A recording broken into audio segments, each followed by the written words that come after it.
Hi, I'm Mike from 1A Auto. We've been selling auto parts for over 30 years.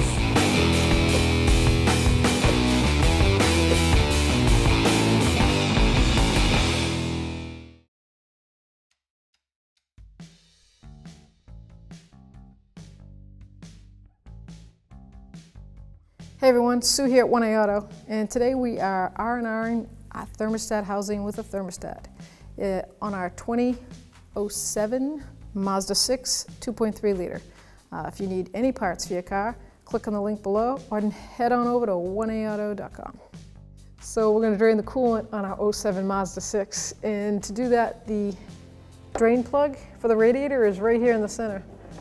They make a nice little cutout for you. You can use a Phillips or a flathead screwdriver. I prefer a flathead, and I just twist that plastic petcock right out. Make sure you have a catch pan ready to go. Look at that. We'll just hold that up there until the heavy flow of it comes down. Before I reinstall the radiator drain, the petcock, I pulled out the gasket, the O-ring gasket that goes with it, because I want to seat that actually on the plug. I don't want that sitting up in there because it could end up sitting sideways and cause a leak. So got my flathead screwdriver in. I'm just gonna start this. There you go. So I've put the strip belt tool on the tensioner. You're going to push down or make it go counterclockwise in order to loosen the tensioner up. So we can take the belt off.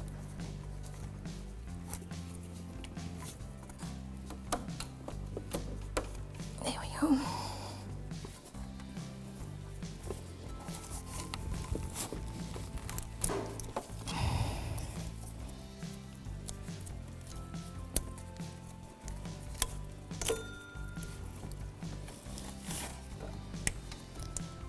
Now the strip belt tool will come up and the belt's off. I'm going to remove the decorative engine cover and just pull up firmly. You can see the clips and then the two bushing parts. Let's start by removing the power steering temp connector here because I don't want it to break on me. It's a pinch tab, push, pinch and pull. I see that I have two up on top. Those are 10mm ratchet wrenches or sockets. Break that free.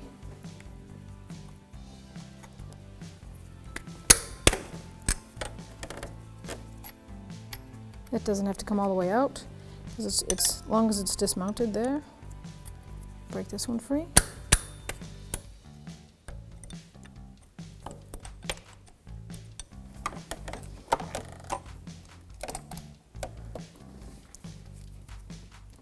Then I do believe there's going to be one below. We'll end up putting a socket with an extension on it.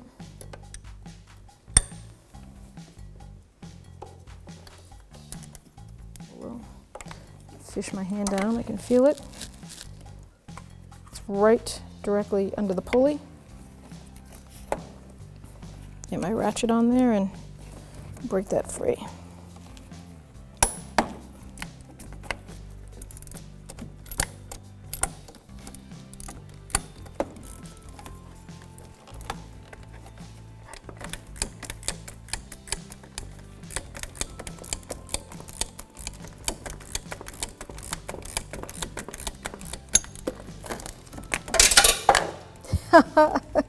Bingo!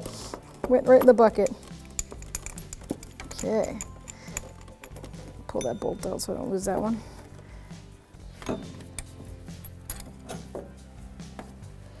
Now I'm going to remove the hose, the two hoses, the lower hose and the bypass hose that go to the thermostat housing. Sorry. Okay. Put a pair of pliers on there and collapse these banjo style clamps. Let's see if I can slide those off.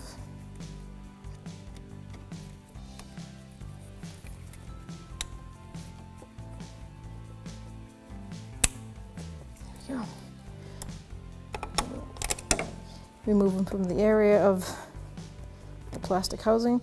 And on this, because it's really a tight fit in there, I don't know if I'm going to be able to break that free. So I'm going to use like a long screwdriver or a pry bar. I'm just going to see if I can guide that and wiggle it off.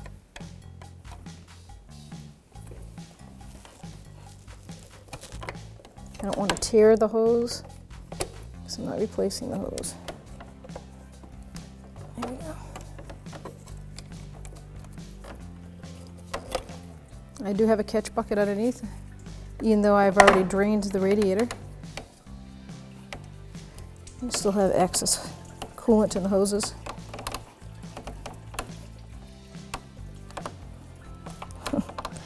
Yeah.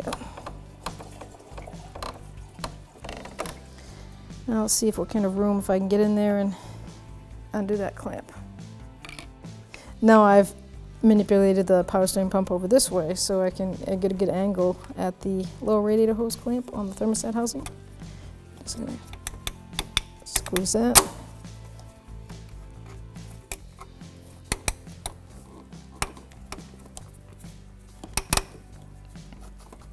Yeah, it's off.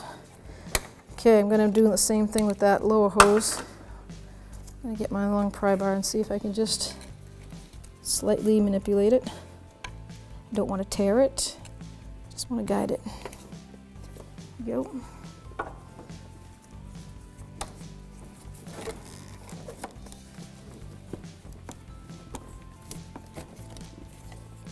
Wonderful. Now there's 3 mounting screws, or bolts, shall I say, on this thermostat housing, and they're going to be 8mm heads. There's one here, one back there, and then one on the bottom half. Okay. Now with my 8mm socket, I'm just going to loosen them all up. They're not torqued too heavily. I'm sure once I break them free, I can really get them out with just my fingers. The bottom one, you'll feel it.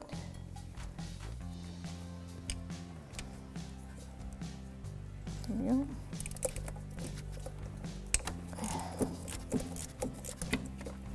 Okay. Hopefully I'm done with that.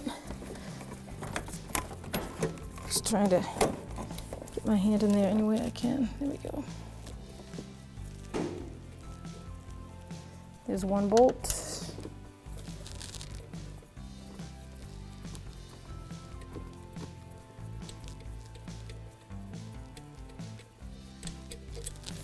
And the last one. So I'm gonna need my socket.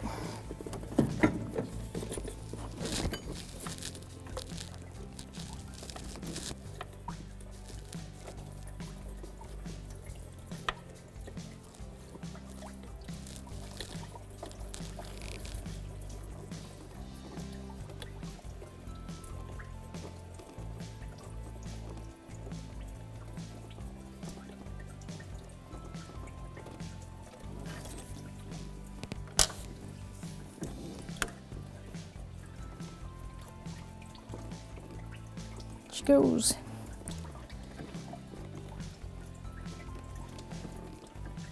Okay.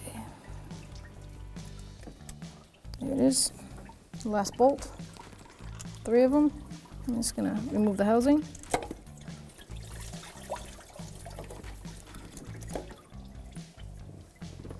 And there is our thermostat housing. Now with the old thermostat housing and thermostat out of the way, you can see the location. It's basically to the lower left side of the intake manifold, and it's directly under the power steering pump. I'm going to clean that surface, make sure there's no pits or cracks in the aluminum, and then I'm going to remount the new thermostat housing. Now I like to take a little piece of emery cloth, extra fine grit, and I just run it over with my finger. Run it over the surface, make sure there's a nice clean smooth surface for the rubber gasket to butt up against.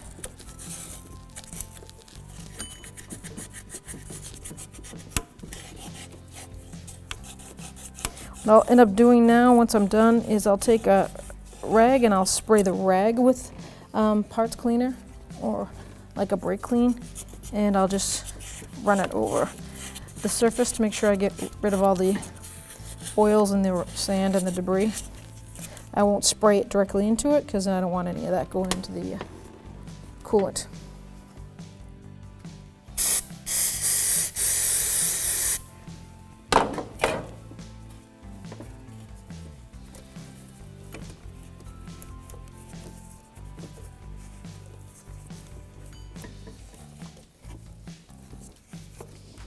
Okay, I think we're clean and ready to reinstall.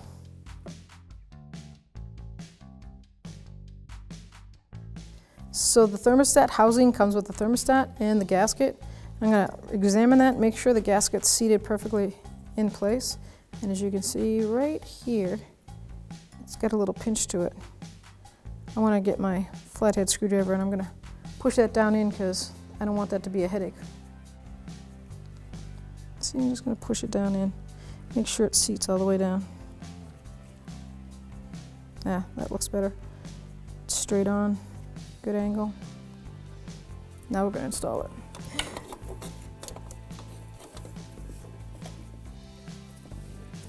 Okay.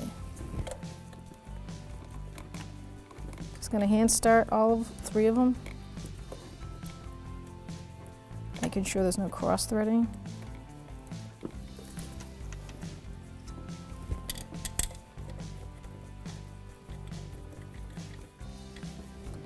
I'm going to take my 8mm socket in a second and hand tighten it. The torque specs on this is 101 inch-pounds.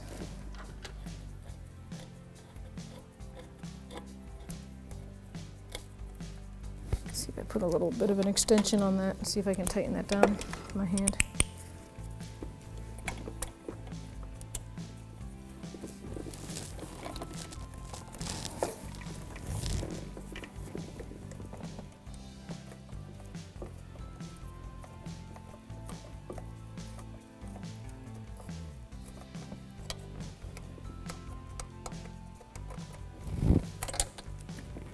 Okay, now I'm getting ready to get my torque wrench.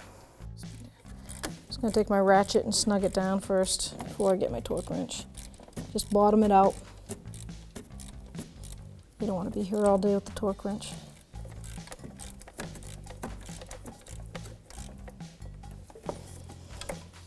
Okay.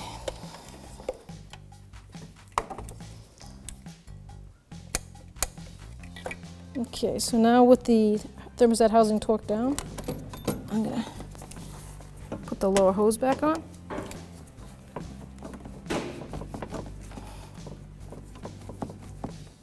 Make sure you put it all the way down, bottoms out. Put the heater hose, bypass hose on. Okay, now we're ready to get the pliers and put the clamps on. So I'm going to manipulate that a little bit in the direction I need it to be.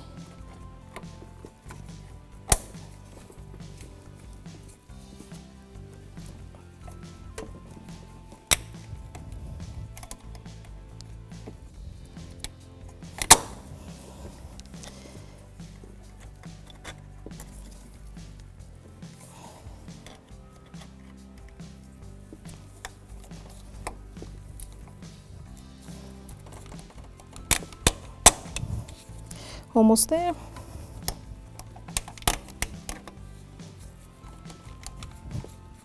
There we go. All right, so that one's on. Now we can do the bypass hose clamp.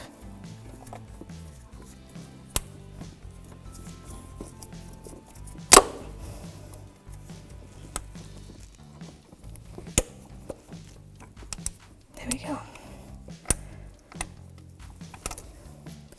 All right, okay, so I'm going to lift up my power steering pump and put it in place. As you can see, there's a guide pin. So it has 3 mounting bolts and 1 guide pin. So put that guide pin right in there. It's actually really nice to have that to help it hold up.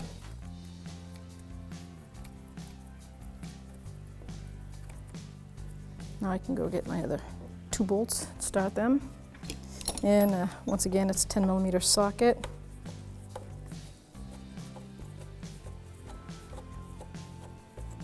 Put that right down. And put that lower one in.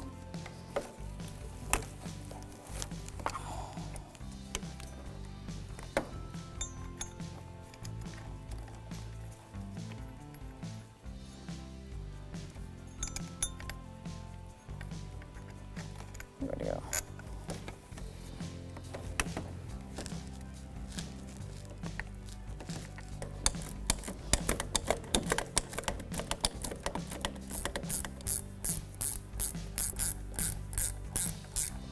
All right, so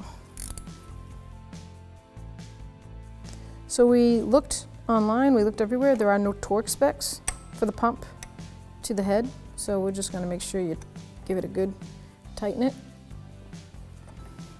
I would have to say with the size of the bolts, like 19 or 20 foot-pounds is probably very acceptable.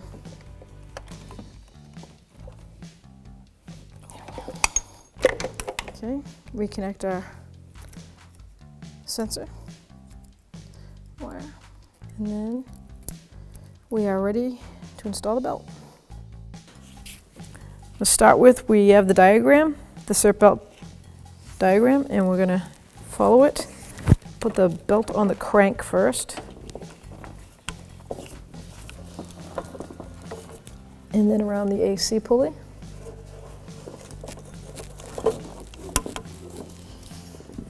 And I'm going to go around the water pump pulley, because I definitely want it on the tensioner and put it together from the top over here.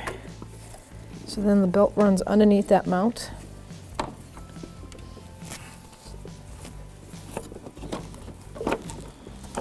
Goes down on the tensioner and up on the alternator.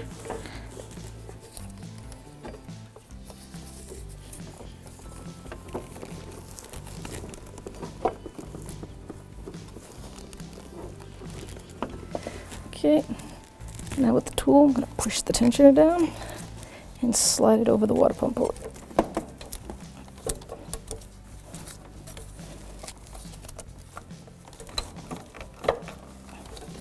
So once we get the belt on, take the pulley off. Now we're going to add coolant after working on the cooling system. We're going to make sure the petcock was closed, which I've already done, and now I'm going to add my coolant. I've already pre-mixed it. I'm going to bring it up to the top of the visual part of the radiator, not to the top of the neck. I want to bring it right up to here, and I can see that straight through. And then I'm going to top off my overflow tank. I'm just going to bring it to the cold mark. There's a line here. It's already got coolant in it, so I'm not going to have to top it off. It's a little bit above the cold line, which is where I'm going to leave it, because as I run this, it'll self-burp. Put the cap on, then you can start the car and run it. About 45 minutes before the fans come on. Once the fans come on, you could shut your car down, let it cool down, take about an hour or so. If it's fully cooled down, then you can come over to your overflow tank and check your level. If it's way down to low, or it's not even in the tank, fill it to the low level and run it some more. Never take your cap off with the radiator being hot or the engine reaching full temperature. Thanks for watching. Visit us at oneauto.com for quality auto parts, fast and free shipping, and the best customer service in the industry.